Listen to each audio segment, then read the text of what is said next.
بسم اللہ الرحمن الرحیم۔ السلام علیکم۔ آج 11 جنوری بروز سوموار ہم بات کریں گے 4 اہم کیسز کے حوالے سے۔ رانا ثناءاللہ کے خلاف انسداد منشیات عدالت میں جو منشیات فروشی کا اور ہیروئن سمگلنگ کیس ہے اس کی سماعت ہوئی ہے، وہ ڈیٹیلز میں آپ کے ساتھ شیئر کروں گا۔ لیگی رانا مشہود ان کے خلاف لاہور ہائی کورٹ میں انہوں نے اینٹی کرپشن اور ایف آئی اے کے خلاف ایک درخواست دی تھی، اس پر سماعت ہوئی ہے، وہ بھی ڈیٹیلز میں آپ کے ساتھ شیئر کروں گا۔ شہباز گل کے حوالے سے آج تحریری حکم نامہ جاری کیا گیا سیشن عدالت نے، اس کے اوپر بھی ہم بات کریں گے۔ پہلے میں آپ کے ساتھ مختصراً جو چھوٹے معاملات ہیں وہ اس پر بات کر لیتے ہیں، پھر ہم رانا ثناءاللہ کے کیس کی طرف آ جائیں گے۔ آج جو ہے وہ جو شاہ رخ جتوئی کی اپیل تھی عمر قید کے خلاف، اس پر آج سماعت ہوئی ہے سپریم کورٹ میں۔ آپ کو یاد ہوگا یہ شہزیب قتل کیس جو ہے یہ سوشل میڈیا کے ذریعے بڑا وائرل ہوا تھا اور شاہ رخ جتوئی جیسا مضبوط ملزم گرفتار ہوا تھا۔ گرفتاری کے بعد ATC جو ہے وہ انسداد دہشت گردی کی دفعات کے تحت مقدمہ درج ہوتا ہے،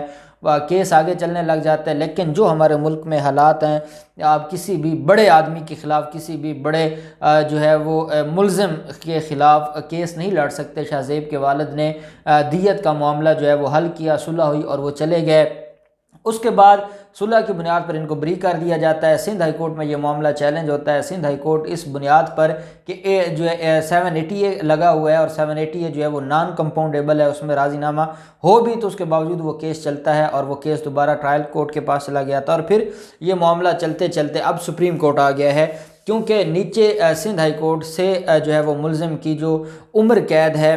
اس کے خلاف یہ آئے تھے سپریم کورٹ میں، اور شاہ رخ جتوئی جو جیل میں ہے اور جس کے بارے میں آپ کو پتہ ہے ثاقب نثار صاحب کے دور میں ثاقب نثار صاحب نے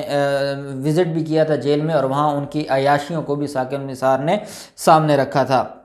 جسٹس مقبول باقر صاحب کی سربراہی میں یہ 3 رکنی بینچ تھا جس نے سماعت کی ہے، اور آج کی سماعت میں عدالت نے ایک تو جو جسٹس یحییٰ آفریدی صاحب ہیں انہوں نے عدالت میں جو ہے وہ بات کی ہے۔ جسٹس قاضی امین صاحب نے یہ بھی فرمایا ہے کہ یہ جو معاملہ ہے اس میں ایک تو جو اپیل فائل کی گئی ہے اس میں جو ترتیب ہے ڈاکومنٹس کی وہ بالکل غلط ہے، اور جو کچھ آپ کہہ رہے ہیں یہ بالکل غلط ہے، ایسے کیسز فائل نہیں کیے جاتے۔ اور دوسرا عدالت نے وہ جو صلح نامہ تھا اس کی کاپی بھی طلب کر لی ہے، اور ساتھ عدالت نے کہا ہے کہ جو شہزیب کی فیملی ہے ان کو بھی ہم نوٹسز جاری کر دیتے ہیں، ان کو بھی ایک دفعہ سن لیتے ہیں، اگر وہ عدالت میں آ کر اپنی کو بات بتانا چاہتے ہیں تو عدالت نے کہا ہم ان کو بھی نوٹسز جاری کر دیتے ہیں۔ ملزم کو کہا کہ ملزم کے وکلاء کو، مجرم کے وکلاء کو کہا کہ وہ صلح نامہ کی کاپی بھی جمع کروائیں، اور 2 ہفتوں کے لیے اس کیس کی سماعت عدالت نے ملتوی کر دی۔ اب کیا سپریم کورٹ آف پاکستان اس صلح نامہ کی بنیاد پر کوئی ریلیف دے گی شاہ رخ جتوئی کو؟ شاہ رخ جتوئی کو ریلیف مل جاتا ہے تو پھر ہمارے ہاں کیا ہوگا؟ ہمارے ہاں بڑے ملزمان اور بڑے مجرمان اپنے آپ کو جو ہے وہ پھر یہی سمجھیں گے کہ ہم 2-4 سال جیل میں گزار آئیں گے، اس کے بعد ہمارا کیا کوئی کچھ نہیں بگاڑ سکتا، کیا یہ معاملہ ہوگا؟ یہ بڑی اہم ایک سماعت تھی جس کے اوپر 2 ہفتوں کے لیے ملتوی ہوا ہے، تو نیکسٹ جو سماعت ہوگی اس کے اوپر جو ڈیٹیلز ہوں گی میں آپ کے ساتھ شیئر کروں گا۔ شہباز گل کا جو معاملہ ہے، شہباز گل کچھ دن پہلے عدالت میں پیش ہوئے تھے، ان کے خلاف ہتک عزت کا دعویٰ ہے، اور جو میٹرو کمپنی ہے، بس کمپنی، انہوں نے ایک ہتک عزت کا استغاثہ فائل کیا تھا، اور اس استغاثے میں جو ملزم کی طلبی ہو گئی تھی، یہ استغاثہ ہے پرائیویٹ کمپلینٹ ڈیفامیشن کا، کرمنل لاء کے تحت یہ فائل کیا گیا ہے، یہ سول استغاثہ وہ نہیں ہے جو ہتک عزت کا دعویٰ ہوتا ہے۔ تو اس میں کیا ہے، یہ پاکستان پینل کوڈ کے تحت دائر کیا گیا ہے، اور جب بھی پرائیویٹ کمپلینٹ فائل کی جاتی ہے، میں نے اپنے جو لیگل انالیسس کا ہمارا چینل ہے اس کے اوپر پرائیویٹ کمپلینٹ میں نے ڈیٹیل اس کے اوپر پچھلے دنوں ایک ویڈیو دی ہے، تو پرائیویٹ کمپلینٹ فائل کی گئی ہے، اس میں بطور ملزم رکھا گیا ہے شہباز گل کو، اور شہباز گل کو عدالت نے طلب کیا تھا، اور طلبی کے بعد پہلا کام ہوتا ہے کہ عدالت جو ہے وہ ملزم سے جو اس کا جو معاملہ ہے، جو مچلکوں کا، عدالت ملزم کو کہتی ہے کہ وہ اپنے مچلکے جمع کروائے۔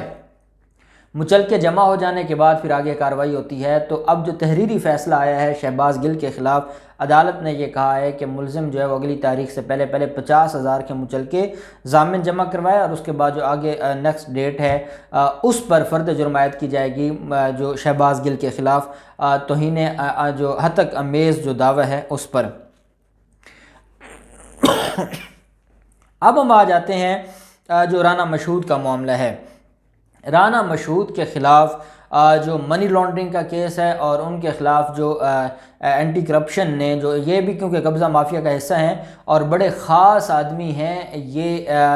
شہباز شریف کے، اور شہباز شریف کے بڑے چہیتے لوگوں میں ہیں، اور یہی وجہ ہے کہ رانا مشہود جو ہے ان کے خلاف یہ بھی ایلیگیشن تھا کہ یہ مریم نواز اور نواز شریف کے بیانیے کے خلاف ہیں، اور اس وجہ سے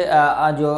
رانا مشہود ہے ان کے خلاف کارروائی بھی کی تھی پارٹی نے، مریم نواز نے، اور ان کو شوکاز بھی جاری کیا تھا اور ان کو نوٹسز بھی جاری کیے گئے تھے کہ آپ کیوں نہیں اس بیانیہ کو پروموٹ کر رہے، اور اس حوالے سے ان کو جو 13 دسمبر کو لاہور میں جلسہ ہوا تھا اس میں بھی رسپانس نہیں دیا گیا تھا یا اس کو کوئی ذمہ داری نہیں دی گئی تھی۔ تو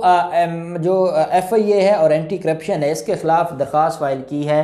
ملزم جو ہیں لیگی رہنما ہے رانا مشہود، انہوں نے کہ میرے خلاف جو ریفرنس فائل کیا گیا ہے اینٹی کرپشن کی طرف سے یا جو ایف آئی اے میرے خلاف انکوائری کر رہا ہے یہ ساری غیر قانونی ہے، مجھے اللیگلی ہراس کیا جا رہا ہے۔ ہراسمنٹ کا انہوں نے ایک جو ہے وہ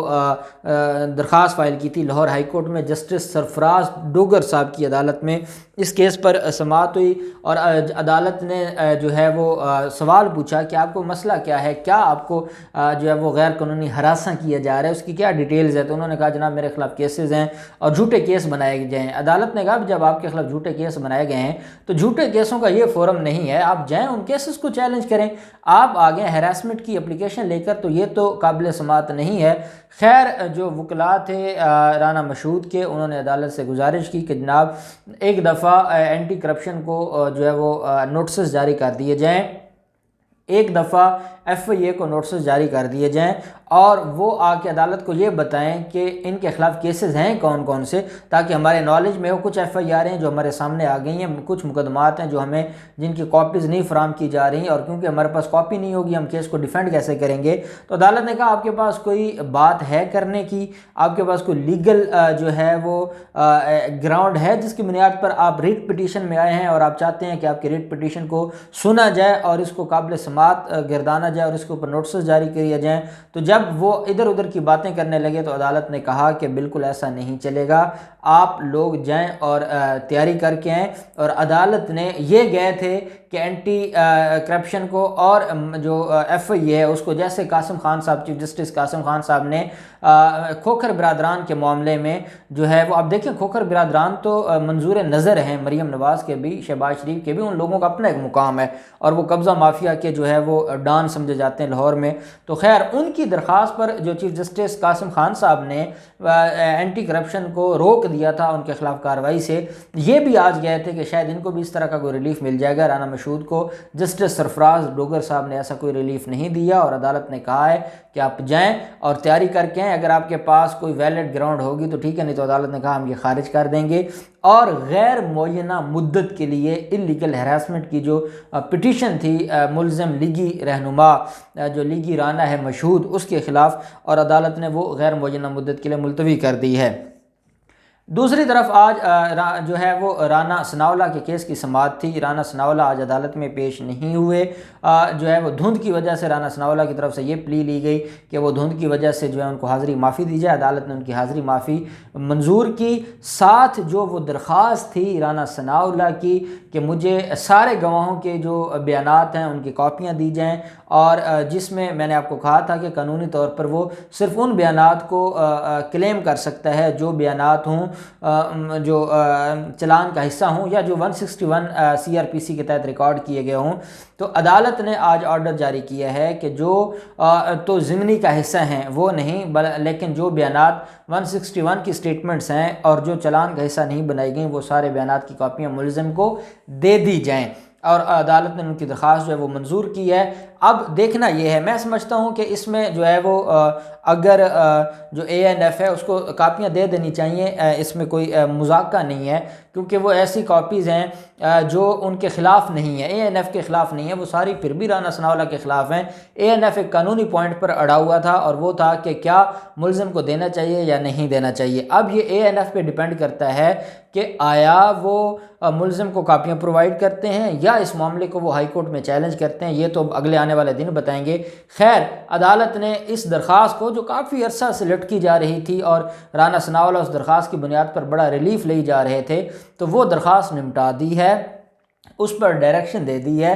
اب 23 جنوری کے لیے عدالت نے ملزم کو فرد جرم کی کارروائی کے لیے طلب کر لیا، اور عدالت نے کہا ہے کہ 23 جنوری کو اب فرد جرم لگے گا، اور پھر اس کے بعد جو کیس کی کارروائی ہے وہ آگے چلے گی۔ اب جو ہے وہ اگر تو رانا ثناء اللہ کی درخواست خارج ہوتی تو یہ پھر ہائی کورٹ چلے جاتے اور یہ اس معاملے کو 6 مہینے اور چلاتے۔ اب کیونکہ وہ ان کا جو مقصد تھا، ان کا مقصد کاپیاں لینا نہیں تھا، اس کا مقصد پہلے تو اس کو لنگر آن کرنا تھا کہ چلیں جتنا عرصہ فرد جرم آگے ہو سکتا ہے وہ کروا لیں، پھر یہ تھا کہ درخواست خارج ہوگی تو اس کو یہ چیلنج کریں گے۔ تو میرے خیال میں ANF اب عقل مندی کرے گا اور اس کو چیلنج نہیں کرے گا، اور کاپیاں جو ہیں وہ دے دیں گے۔ وہ کاپیاں ویسے بھی جو ہے وہ قانونی طور پہ نہیں ملتی، تو غیر قانونی طور پر تو ہر بندہ لے لیتا ہے۔ پولیس فائل کی کاپی جو ہے، جائیں پولیس والوں کو پیسے دیں وہ کاپی دے دیتے ہیں ساری کی ساری، تو یہ کاپی دی جائے تاکہ یہ معاملہ اب ختم ہو اور معاملہ فرد جرم کی طرف جائے۔ تو دیکھتے ہیں 23 جنوری کو اس کیس کے حوالے سے کیا ڈیولپمنٹ ہوتی ہے۔ جو بھی ڈیولپمنٹ ہوگی ہم آپ کے ساتھ شیئر کرتے رہیں گے۔ اللہ پاک پاکستان کا حامی و ناصر ہو۔ بہت شکریہ۔ اللہ حافظ۔ پاکستان زندہ باد۔